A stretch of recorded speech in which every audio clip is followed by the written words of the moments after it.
Welcome to the Growth Now Movement. I'm your host, Justin Shank. I'm an entrepreneur, speaker, and podcaster who years ago decided to go on a journey on how to grow in all areas of my life. What I found out was it's really a matter of focusing on the 4 pillars of life: business, relationships, spirituality, and wellness. And that's what we do here. We explore how to continuously grow in those areas, all while having a ton of fun doing it. I'm really excited you're on this journey with me. Now let's get to this week's episode. This week, I sit down with Phillip Stutts. Phillip comes from the cutthroat world of political marketing. He has over 2 decades of experience working on campaigns with billions of dollars in political ad spend and contributed to over 1,407 election victories, including 3 U.S. presidential victories. Phillip plays the game of political and corporate marketing on the highest level, battling it out with fierce competition, multi-billion-dollar budgets, and a win-or-die mentality. He is the founder and CEO of Win Big Media and the founder and executive chairman of Go Big Media, which is a political marketing ad firm. Phillip has spoken in front of 40 million plus people in his career and made more than 350 national media appearances, including ESPN, CBS, Fox. You guys get it. As a matter of fact, Fox Business has lauded Phillip for creating a marketing system that has generated record sales for his clients and also described him as a marketing genius. His new book is out today, by the way, guys, The Undefeated Marketing System. And in The Undefeated Marketing System, Phillip shows you how his groundbreaking 5-step marketing formula used by winning presidents and successful companies will also grow your business. With more than 25 years of campaign and research experience, Phillip will reveal all the secrets to you in this book. We talk about it in this episode. You guys are going to love it. And you guys know, Phillip's been on the show twice already. This is his 3rd appearance because he's that damn good. You guys are going to love this conversation, the information that he shares. We dive into a couple fun topics. And I just love this guy, man. I love having conversations with him. I love what he's doing on the scene. He's got some really cool things coming down the pipeline. But seriously, go grab his book. The things that he shares in there, you can implement today to change your business. So go get his book today, guys. It is out officially today. Let's go make it a bestseller for him. Now, before we get to the episode, I also want to ask you guys a favor. Head over to iTunes, give this podcast a 5-star rating, write a review. I love reading every single one of them. Love you guys so much, and I appreciate you. Now, without further ado, let's get to the episode for the 3rd time with Phillip Stutts. Phillip, you did it, man. You're one of only 3 people to get on the podcast 3 times.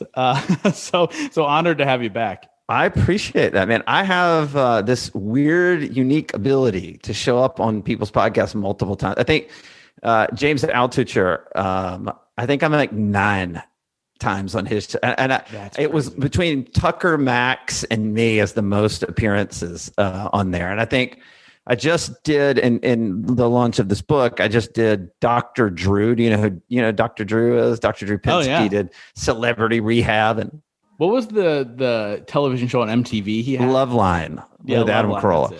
Yeah, so I've done Drew's show like 3 times now. I don't know why, but I'm grateful. So thank you. And just hold on before we even get started. I got to start out with one thing. Everybody listen to this podcast. Obviously, you love what Justin does and the content he puts out. And if you've never met him before, and we've never even met in person, but you're like one of the most genuine people I have ever come across in this world. I have a lot of people who are all transaction all the time. What you put out in the world is your authentic self. And I just like what you put out. I listen to the pod. I watch the content you're putting out. I'm seeing all the pictures and the mastermind stuff. And it's not easy. It's a hard business. And so to constantly be thinking about how do I deliver to the people and improve their lives, you're the real deal. And I think people should know that that don't know you outside of this podcast. Thanks, man. I actually, that means a ton. I was just saying recently how, one of the things that I pride myself on is being so present in conversation. That's just who I am, because when I was a kid, I wasn't that. And so it's been a focus of mine over the last couple of years, but just that authenticity piece is I want people to say Justin is the person that he appears to be, because that's just who I am. Because I talk about all the time in the podcast world, and I know so many podcasters. It's you get on with them, and they're a different, they hit record and their voice changes, and you're like, what? Wait, what just happened? What just happened? But that means so much, man, coming from you. And one of these days we will hang out together. Absolutely. Maybe I'll in New actually be up in Orleans. Boston. If you're ever up there this summer, I'm going up there this summer. Yeah. The Red Sox game, Maybe it's New Orleans. There you go. I'm game for that, man. If you want to put that on the record right now, I'm game for you coming into New Orleans. It would be a good time for sure. It's an easy drive for me. Plus, it's New Orleans. Come on. I mean, who doesn't want to be there, right? Right. And I promised my daughter on our daughter daddy trip this year, we'd go to New Orleans, just the two of us. So maybe she comes, learn something from the master, Justin. So, dude, I appreciate it, man. But we're here to talk about you and everything that you're doing. And it's funny, you've created this book that already has pissed off Facebook and so many other things, right? So let's talk about the book really quick and how you kind of have this approach in business that you've used with politics and you've used with so many politicians to win races. And now you're helping so many businesses through your book, through your teachings of how they can blow up their marketing and reach new people and all this other stuff. But I want to start here. You went and you started to promote the book on Facebook and they shut you down. Let's talk a little bit about that, because I'm intrigued by this cancel culture that's happening right now and everything that's happening. So, this has been an interesting past few months. So the book is, I'm saying the title of the book not to just self-promote, but to understand the context of the story. So the title of the book is The Undefeated Marketing System, how to grow your business and build your audience using the secret formula that elects presidents. And so when we were in the getting everything ready for publication, we decided we wanted the publisher. My publisher gave me 3 book covers and asked me to choose which one I wanted. So I sent an email out to a lot of friends, probably including you. I replied, actually. I think that's how we got here. I think it's all in that chain of how we got to this interview. Yeah. And I said, guys, I really want to know which cover speaks to you, right? And so of the 3 covers blew everything out of the water, but they literally, I'm not making this up, they all got an equal number of votes. It was like 15, 15, and 15. And I only emailed like 50 total people, right? So I'm like, okay, that's not giving me what I want. So I was like, I'm just going to go and A/B test the covers on Facebook. And we were going to target the audience that the book is intended to. So we were going to target CEOs, marketers, influencers, people with brands, or people like companies that we're trying to get them to utilize this specific formula. And I wanted to see which of the 3 covers that these people would click through. So we teed it all up and we submitted it to Facebook, and Facebook came back and said denied. And my ads guy at my company calls back and says, "Hey, we got denied on that ad." I go, "What? What are you talking about? Why would the ad get denied?" And he said, "Because in your subtitle, you say the secret formula that elects presidents. And Facebook has said that you're trying to influence an election." Now, by the way, this is after the elections, right? Yeah, it doesn't matter. It has nothing to do with an election. This is a business marketing book about how we run political campaigns and how businesses can learn these secrets that we utilize to elect the highest, most, important or powerful people in the world. And I'm like, that doesn't make any sense. I said, go back, file an appeal, just explain what this is. Like, they just don't get it. 8 hours later, the appeal came back and they denied us again. And so here's the point. Oh, boo-hoo. My ad test got banned. Ooh, boo-hoo. Like, I agree. It's not that big of a deal. But the point of it is a couple of things. One, in the political marketing side, we saw this happen in 2018, not in 2020 or 21. In 2018, we started seeing Facebook ban ads after the 2016 election. They came after our industry first. Okay. So everybody, including everyone listening right now, is thinking, thank God those political ads got banned by Facebook. I hate those political ads. Screw them. Okay, fair enough. But I always say, if you're for some limited speech or against some First Amendment speech, they're eventually going to come for you. And so when this happened to me, I just said, I have a platform. I could probably scream and make a little noise out of this. Well, I did. So I went on Fox News, was like, tell your story. So I went on Fox News. They did a whole story on it. My story started to blow up. But that's not the point.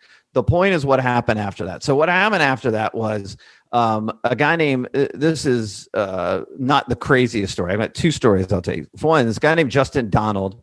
I'm actually going to be doing his podcast later today, but because I wrote about him and then he got in touch with me. But he just wrote in January of 2021, his financial book hit number one on the Wall Street Journal bestsellers list. Number one. It almost didn't happen, Justin, and here's why. In his book, he talks about how he invested during the 2020 COVID-19 crisis. Amazon said that if he had to remove any verbiage or any language that said COVID-19, or coronavirus from his book because he was not a doctor. And he appealed and said, I'm not saying I'm a doctor. I'm talking about how I invested my money during this period of time. They said, nope, sorry. So he had to remove all of that out of his book before it could go on Amazon's platform. So now we're seeing these bans not just apply to my business, but to businesses like that and other platforms. And then the other one is even crazier. So there is a charity that we do pro bono work for at in my marketing agency, and they are helping save and rescue sexually and physically abused kids. And during the coronavirus, they had the highest spike in sexually and physically abused kids that they'd had in like 30 years of operation. They also had the worst fundraising year that they had ever had in operation. So they went to Facebook in October of 2020 and said, we want to run a end of the year fundraising campaign because we got to raise money because we're in trouble. Facebook denied their ad campaign because they said that it fell under their issues ad ban. They have an issues ad ban. You can go look it up. It's we don't have to get into the weeds of it now. But because this charity fell under their issues ad ban, they were not able to raise money. And then Facebook, basically said, all right, well, we'll pull this off in December. They didn't pull it off in December. They didn't pull it off in January. They didn't pull it off in February. I started making a ruckus on my story and their story and Justin's story in February with Fox News. There was a national publication called The Federalist. They asked me to write an op-ed. It blew up. And on March the 4th, Facebook, out of nowhere, lifted the ban. And we don't know why. They didn't say why. They didn't give you like 2 weeks notice. Hey, we're going to lift this ban in 2 weeks so you can get ready to run your ads. They just lifted it. So this charity wasn't prepared. And so now, they've moved into April and they're just getting organized now on getting their fundraising campaign out. So my point is this. It's hitting charities. It's hitting businesses. It's already hit politics. It's coming for you. And there are a lot of businesses out there that rely on these social platforms to make money, employ people, make profits, give those profits to charity, provide for their families, all of these things. The platforms don't care. They're coming after you because they come after people that have nothing to do with Trump or politics or anything on the political side. Right, left, doesn't matter. It's coming for you. And a lot of people on the left side of politics, and I'm not making a political statement, but a lot of people on the left side of politics, we're all for this. And all of a sudden they've seen their stuff get banned. And now they're like, whoa, whoa, whoa. And I'm just saying it's coming for you next. And so that's something to keep in mind. And that's the story. Hopefully that was entertaining. It's definitely weird and entertaining for me. But right now the ban has been lifted. Although I have no doubt that it'll come back. I have no doubt that this is temporary and this is a Band-Aid right now. But somehow this whole thing is going to be ripped up sometime soon. If it comes back on April 20th, you know it's because of you. That's just the facts. But it is crazy when you talk about that stuff because I've been, I've gotten this is fake news type of post, even though it was a CDC share. I've done all those things on social media when it comes to obviously COVID, not to about politics. And from there, they've really kind of muted my social media account. Like not only that one post, but then it was like muted from there. I'd get like 7 likes on a post. And I'm like, I have almost 5,000 legit followers, not ones that I bought. And it's just like, what's happening, right? And so it was one of those things where I then had to be really careful of what I had to say versus what I actually feel or think. And that's kind of the scary line that we walk with, like you were saying, when social media starts to control what we're saying, whatever the agenda is, it's going to hurt you. It's going to hurt your business and your marketing plan, right? Especially if you mention presidential elections in your book title, it's going to be like, oh, this is bad news. Yeah, I thought I was being a creative marketer by sharing the secret formula to elect presidents so that business owners could grow from it. Little did I know it'd be used against me by the social media platforms. Yeah, it's just crazy. But let's talk a little bit about this book. I mean, actually, last time you were on, you were in the early stages of really getting this going. We talked a little bit about the formula, but let's talk a little bit about some of those marketing tactics that businesses can use, that politicians are using. Look, like everybody knows who politicians are because their marketing tactics work. So might as well use this for your own personal brand or your own business, right? So what are some of the things that you're sharing in this book that might be mind-blowing to some entrepreneurs?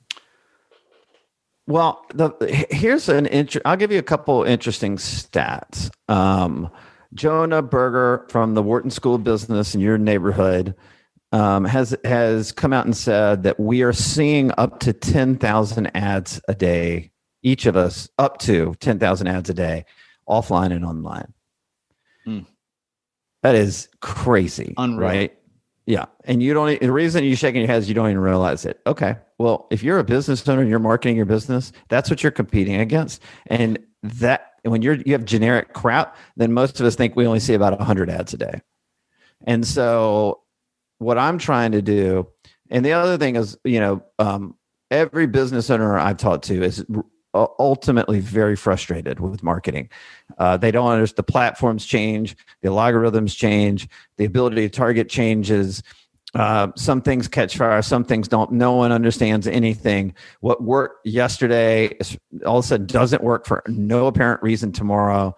How do you get a ton of engagement, Justin, and then they deplatform you to some extent, or knock your logarithm off, and now you get 7 likes on things? Like everything is changing at every moment. And so when I come from an industry where every 2 years, if I don't innovate, I'm out of business.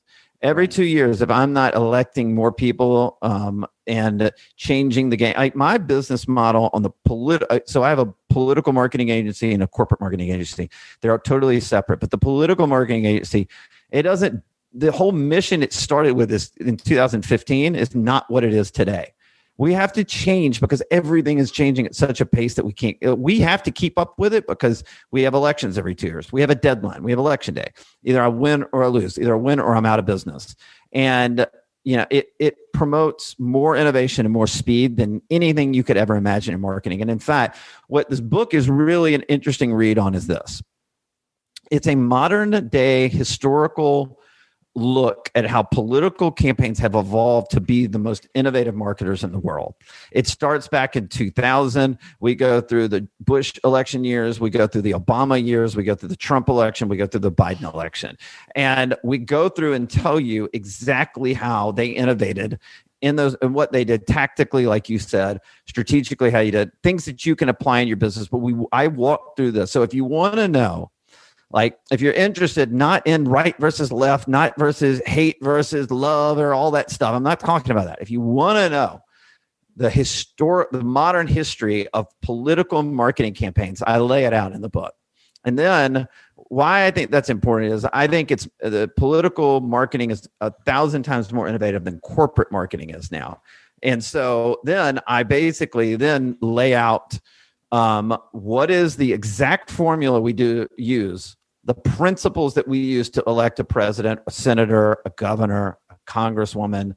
What are those principles? What are those 5 steps?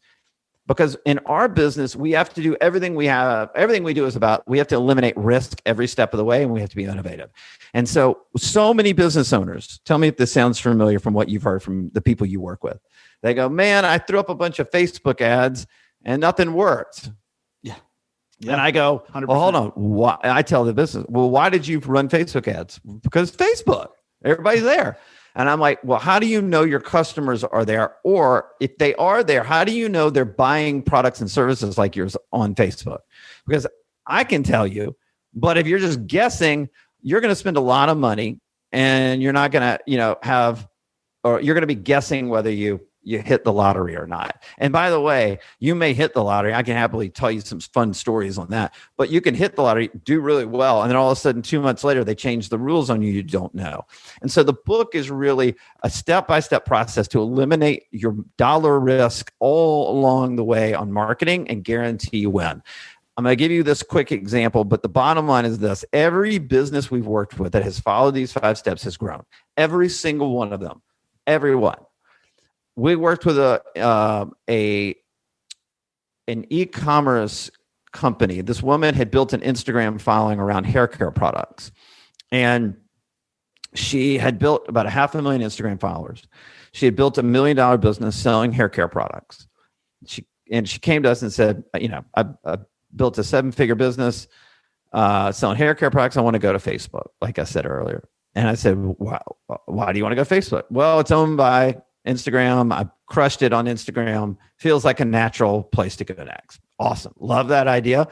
Why don't we find out where your customers are first? And she's like, okay, I'm open to that. So we have a partnership, and we talked about this last time. We have a partnership with the largest data collection, analytics, and AI company in America. I can overlay anybody's customer client list. I can put pics on your website.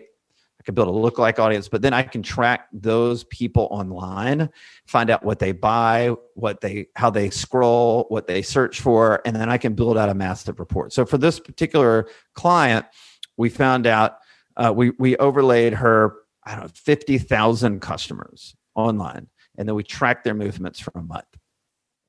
And when I came back to her, I said, we're not going to Facebook. And she said, well, why not? And I said, because your customers are it's the 4th performing social media platform for your customers. And she's like, what? I have 4th performing customer. You're about to sink hundreds of thousands, if not millions of dollars into a platform that's the 4th highest engaged platform for your customers. She said, where's Instagram? I said, Instagram finished number 2. She goes, hold on. I built $1 million business on the number 2 platform, not the number 1 platform. I said, yes. She said, well, where am I going next? I said, Pinterest. Her audience was, her customer base was mostly women, 99% women. It's hair care products. And they were all on Pinterest. And so right there is the start of how we do it in politics. Before the candidate runs for office, we find out what they care about, what they want to run on, the 10, 20 issues. And then I'm going to go and find out from the voters what those voters think about those issues that candidate believes. So the candidate's like, I believe in cut taxes and pro-environment and all the, on and on and on, right? Better education and all that stuff. Then I'm going to take those issues they lay out and I'm going to go do a survey, run a data report. It's much more sophisticated than I'm explaining, but for brevity's sake, that's what we do, right? Ultimately, I'm going to find 2 issues that blow through the roof. But that voters like, I will vote Republican, Democrat. I'll cross party lines. I don't care.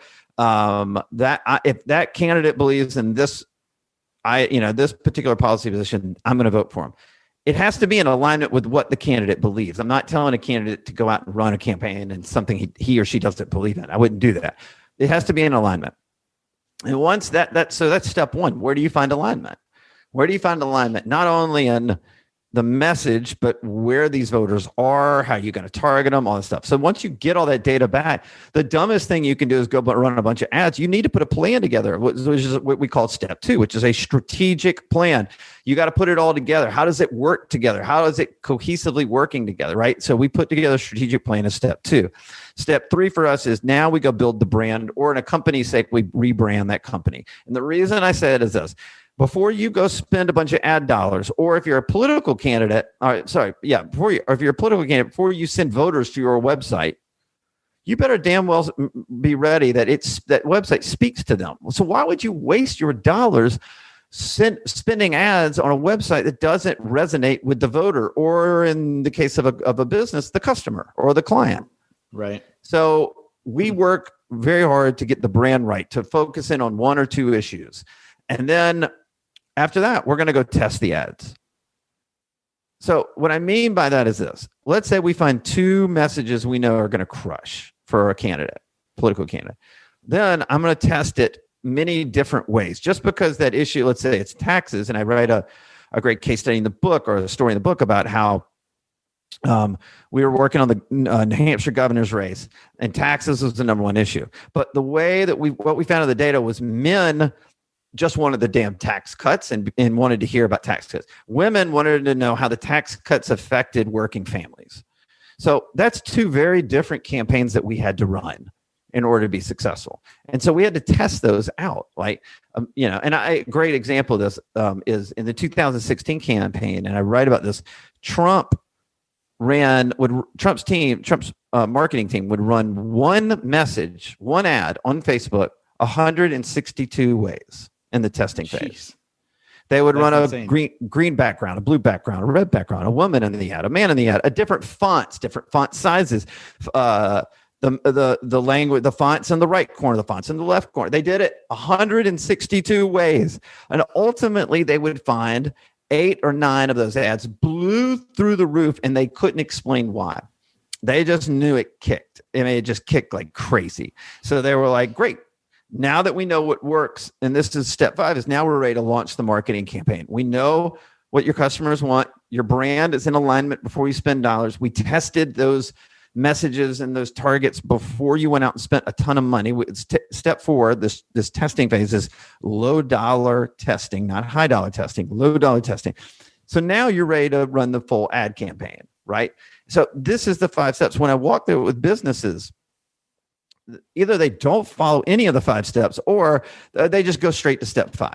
And it's like, well, you're spending so much money right now, and everything is changing so much that you have to follow a systematic approach, a proven systematic approach in order to win at the game of marketing. And really what I wanted to do was write a book that helped business owners and marketers, and even students that want to understand the game of marketing, understand how to do it the right way.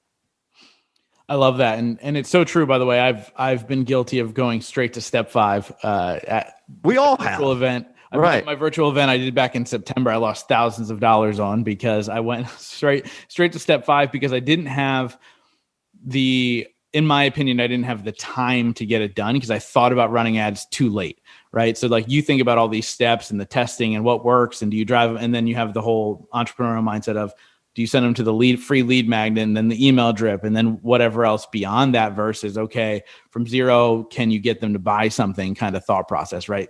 Obviously different than can you get them to vote, but similar type of 5-step process. What's the timeline usually that somebody would need to be like, okay, look, I need a month, I need 3 months, I need 6 months. What's the timeline usually to figure all that out? Yeah, we laid out, but look, there are many different scenarios. Everybody is different, right? We've gone in and seen companies that go, we definitely need to understand the data, our customer client data. But if the client data or customer data matches where the brand already is, then you can skip over these steps. If you're in alignment, it doesn't matter. If you're like with startup companies, I tell you, it could take about 2 months to get to step 5. If you're just going through each of those steps. But my thing is this, what is it worth to get it right on the front end?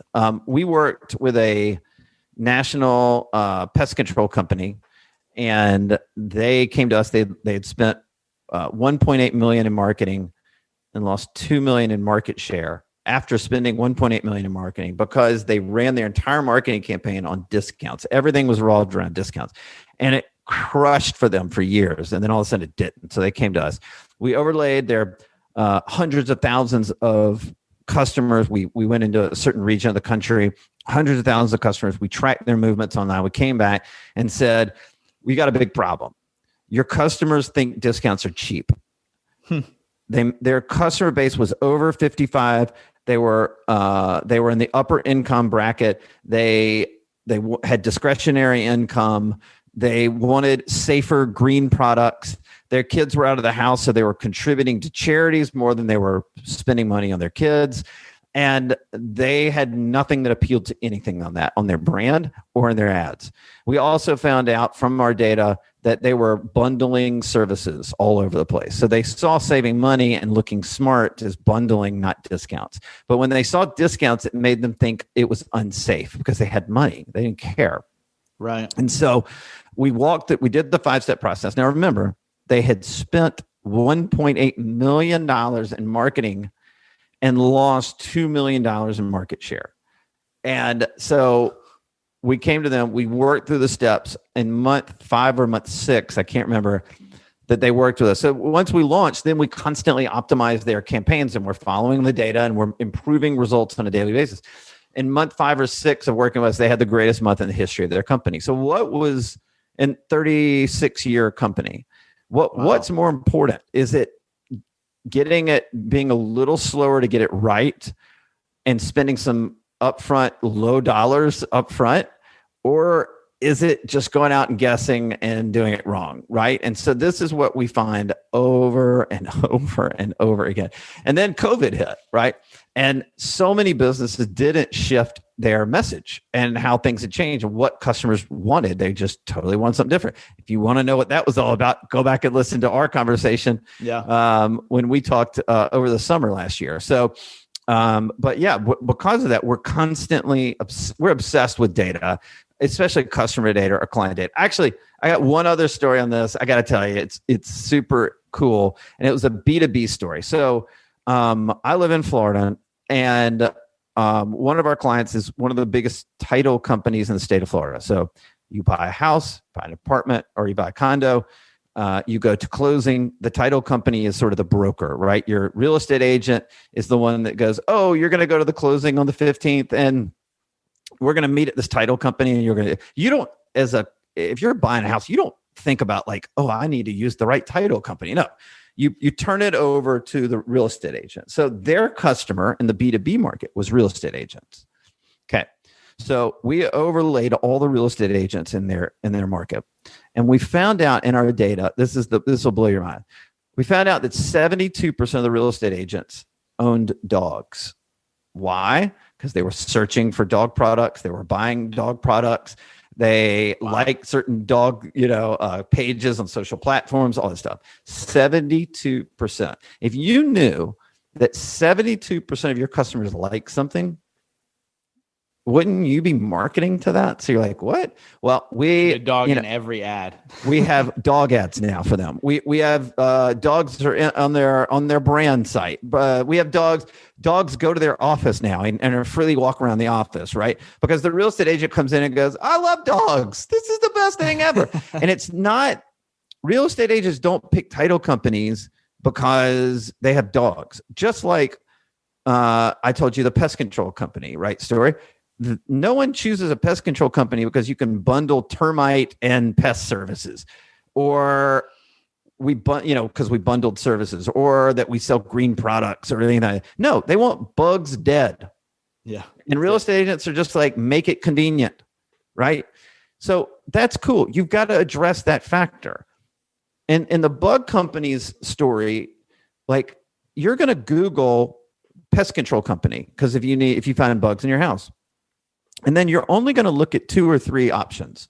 So first of all, how is their SEO, right? That was the number one priority for us. And then 2, when that customer clicks on 2 or 3 websites to see which one they're going to hire, what's the difference that makes the difference? That's what I'm obsessed with.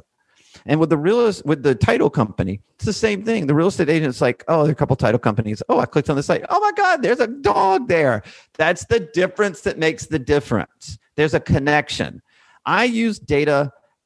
Everything is used for manipulation. So I'm not saying I don't manipulate, but I try to manipulate for good. I try to find where there's deep connections, because I feel like we're in a world right now of 10,000 ads and no one's breaking through the clutter. No one's trying to be different. No one's trying to say, those people speak to me. A great example of this is Yeti coolers, right? As we talk, I have 2 Yetis in front of me I'm drinking coffee from, right? People wear Yeti hats, like, out in public. It's a cooler company. They're wearing Yeti hats. Why? Because they broke through the clutter. They speak to their customer. Their customers are so loyal that they love that brand. They won't buy anything but that brand, and they put their stupid hats on their head because you're going to put a Yeti hat on your head for what? Because you love that company. Yeah. And ultimately, that's what I'm trying to get across to everybody. I'm not telling you, eliminate your risks, use these 5 steps. No, you're trying to build connections with people. I always say marketing companies should be trying to work themselves out of business. They should be building a marketing campaign that makes the customers so loyal to the company that you're actually not needed anymore. That would be my ultimate goal. As weird as that sounds. I have to work myself out of business all the time in politics because if a politician gets elected and he has a safe seat from that point forward, he doesn't spend money with us again. Right. Yeah, that's true. But my job is to get him elected. So that's the same thing here. And I love the idea of when thinking of this from an entrepreneurial standpoint of like, how do you create the brand that people would want to wear? That has nothing to do with apparel, has nothing to do with clothing. Yeah. I think about like Harley Davidson, who over time has created that where people get the tattoos. They have literally Harley Davidson tattoos on them. So let me ask you this. Have you ever seen a Honda motorcycle tattoo? Never. Never. Could you imagine though? Who would have? I bet you somebody has that. If somebody's listening to this and they have that tattoo, please send us that photo, because somebody has to. They get like Joe Rogan. But that's the difference that makes the difference, right? Yeah, it's true. So, what companies do you feel are knocking it out of the park right now with knowing who their audience is and speaking to them the right way? Everybody knows them. Yeah. I mean, you can just look at them. I mean, I think you could say Starbucks, but yeah, look at how big Starbucks is and how they serve their customers. You walk in, your app knows what you're going to order. You don't even have to talk to somebody. Like they do everything they can. You build up little stars and gold stars and get credits, but everything is geared towards incentivizing the customer, putting them first. Right. And because of that, what's that? What about Manscaped? What do you think of them? I don't know as much about them. You'd have to tell me. So, I mean, they're kind of that goofy model, right? Like, so they have guys like Gronk and they sponsor comedians and stuff like that. So their approach, and then it's all for male grooming products. They actually sponsored my show for a month, and they reached out to me and said, "Hey, can you sponsor the show?" And I'm like, sure. Like I love your products. I love the fact that you'll sponsor these comedians, but it's not the market. I literally said, I was like, women listen to my show mainly. Like I would say probably 70% is women that are listening to my show. And so they're like, oh, well, just market it towards women because it's right around Christmas time. They sold some products and they, did all that stuff, but I got to get creative and have some fun with the ad. But I think they knock it out of the park because people are like, oh yeah, I know those ads. But maybe not. Well, I'd also tell you from what we're seeing in the data is how important podcast advertising is becoming. And so many businesses, because they're not used to it and they think digital, I must be on digital. Like, no, and I can tell you in our data, the way we look at data, I can literally tell you how much of your customer base is listening to podcasts, listening to Spotify, listening to anything, radio. I can break it all down. And so I've gone to tons of clients and be like, the data says you need to have an aggressive podcast advertising plan. And they go, we're not used to that.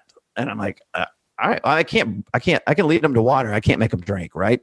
And so it's becoming, increasingly important in that space. So if they're doing it, there's another one out there. This is not to answer your question, but there's another one out there that's getting sort of this podcast advertising model, which is called Blue Chew, and it's erectile dysfunction drug. Yeah, but they're running it all on comedian podcasts. That's brilliant to me. Like that's everybody hears erectile dysfunction, and you smile and you kind of giggle to yourself. Well, why not? Don't try to hide from it. Like go full force into it, right?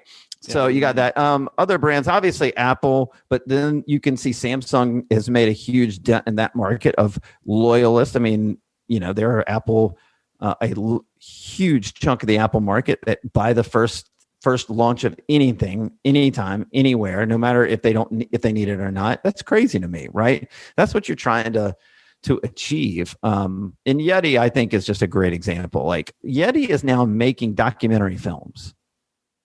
That's crazy. Because they just want to be cool. Yeah. And they are. They've got that brand. They have the cool. First of all, let me go back to this.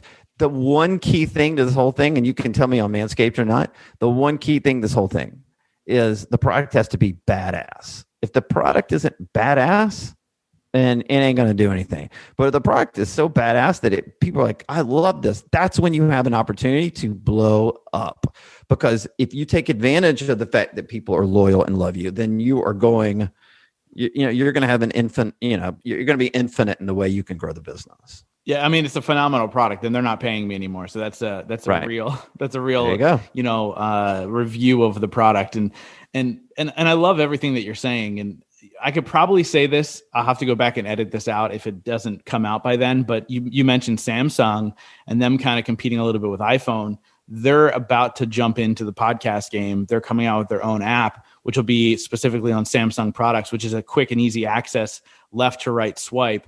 And actually this show, if I can put it out there, this show will be one of the first ones that'll be accessible on that Samsung app. Nice. Which I'm super excited about. Yeah. So we'll see what kind of market share that'll get. It'll be the first one.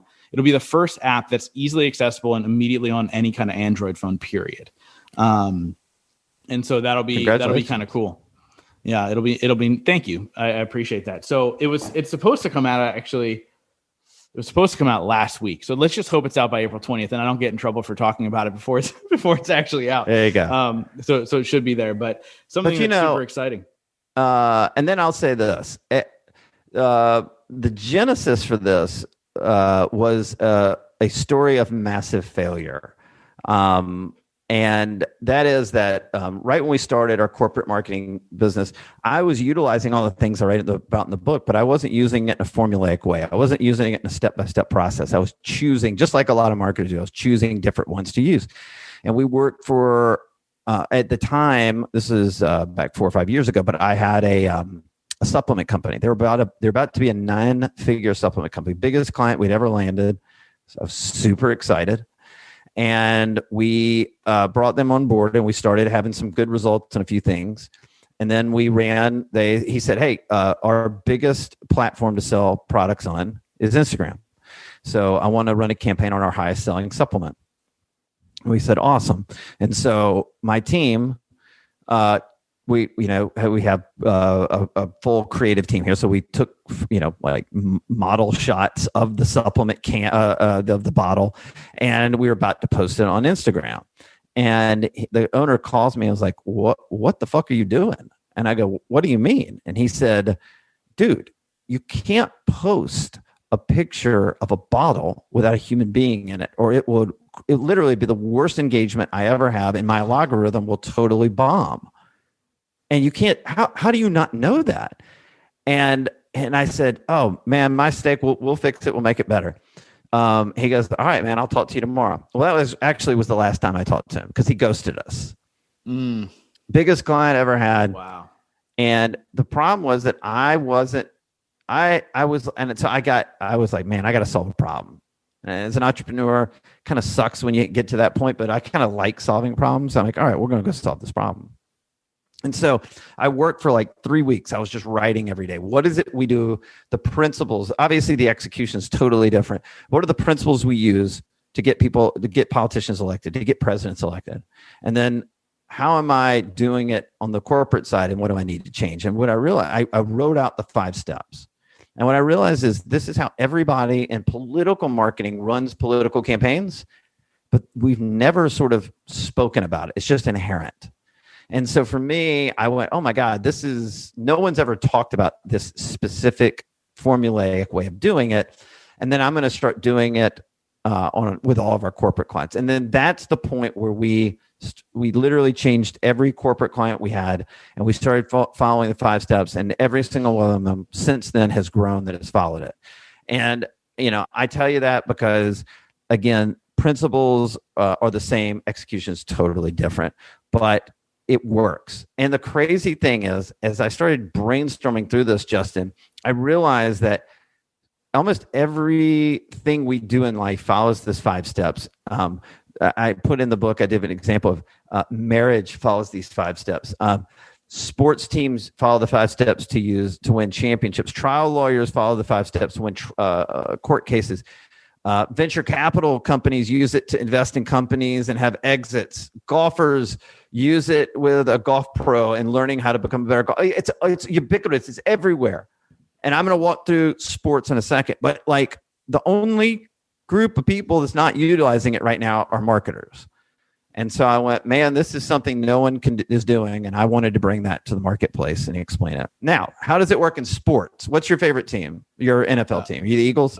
Eagles, of course, yeah. All right, you're an Eagles fan. So let's say the Eagles they play the Washington football team on Sunday, and then the following week they got to play the Giants. You following me? Now, for all the women out here, please just stick with me. Don't stop listening at this point. Okay. So, all right. What's the first thing that they do when they get back to the facility on Monday after playing the Washington football team? They're going to watch what? Game tape. Right. They're going to look and see what they did in the game before, and they're going to watch the game tape for the New York Giants because that's the upcoming game. So what are they doing? They're assessing the data. They're figuring out what they did right and wrong, what the Giants do right and wrong, and they're putting all that data together. What's the next thing they do? The coaches develop a game plan. Hello, that's step 2. That's the strategic marketing plan in our book. Yeah. Step 3. Now that this is all in place, during the week before the game, what does the owner do? Well, they wash the jerseys. They clean up the stadium. You can't walk into a stadium and have trash everywhere and empty beer cans everywhere, and the restaurant's not be ready to be opened, and the food not ready to be cleaned, and the T-shirt's not ready to sell, and the jersey's not ready to sell. So they get the brand right all week long for the game. Step 4, what does the team do all week long in preparation? The practice. They're testing the plays and the game plan. I love it. They're practicing their tendencies, what they think would work, what things they don't think work. They're going to ultimately find the exact plays they want to put in the game plan. They know that the Giants are not going to be ready for, or they're going to prep for how they need to beat the Giants. And then they're going to throw out the stuff that doesn't work from the original data. And then what happens on Sunday? They launch. Step 5, you go play the game. Now, no, there's always a winner and a loser. In politics, there's always a winner and a loser. My opponents on the other side of the aisle are running the exact same 5-step formula to win the election. They're doing the exact same thing I am. The only arena that there is no one competing in is in the marketing world. It's no one's doing this. And that's why we have been able to grow so many businesses because of it. Yeah, that's incredible. And obviously I love the fact that it's broken down into 5 simple steps, right? And it's just about going out there and executing them. Obviously, using your company makes it a heck of a lot easier to say, hey, here's what I have for you. Go ahead and mine this data, go out and get it and help us kind of execute on all this stuff. But I love that you put this out there for the everyday entrepreneur to be able to pick up, read, execute, and follow through, because entrepreneurship is not an easy game, right? And it's at times very, very difficult. And so to have somebody like you guiding people along the way, I think that's absolutely huge. So how do people get more information on the book? Where do they go to grab the book? What's all the good information? Yeah. So first of all, if you're intrigued by how we look at customer, consumer, client data, right? We just created a free data assessment. It's just for your listeners, it's phillipstutts.com/insights, and go to that page. It literally takes you less than 10 seconds to spell out your stuff. And we'll do a one-on-one call with you as a business owner and walk you through how you should think about data. You don't have to use us. You literally will tell you different ideas we could put together or that you could do on your own in order to get better insights into your customers. So that's free. It's phillipstutts.com/insights. And you can go to phillipstutts.com, buy the book. Obviously, the book is everywhere. And it launches today, April 20th. So I'm super excited. And that's the 2 places to go, I guess. I love it, man. Phillip, this has been incredible. For some odd reason, I feel like you're going to be back on the show. But with that being said, is there anything else Who's got the record? Hold on. Who has the record? You just tied the record. So it's 3 times. So let's see if I've actually just reached out to the guy who's been on 3 times before. And I said, hey man, we got to get you back on the show. Oh, you got to get him above me. I got it. It's got to be the forever race. Well, I'm honored. That means a lot to me. So thank you. For sure, man. Hopefully we'll be together sometime soon, whether it be in New Orleans or somewhere else. But looking forward to that day and looking forward to having you back on, man. But thank you so much. Yeah. Thank you, brother. Thank you guys so much for being a part of the Growth Now movement. This is how you can really help me out. If you guys enjoyed this episode, please share it out on Facebook, Instagram, Twitter, all that fun stuff. And let's grow this movement to epic heights. And it's all going to be because of you guys. Thank you so much. And we'll see you next week.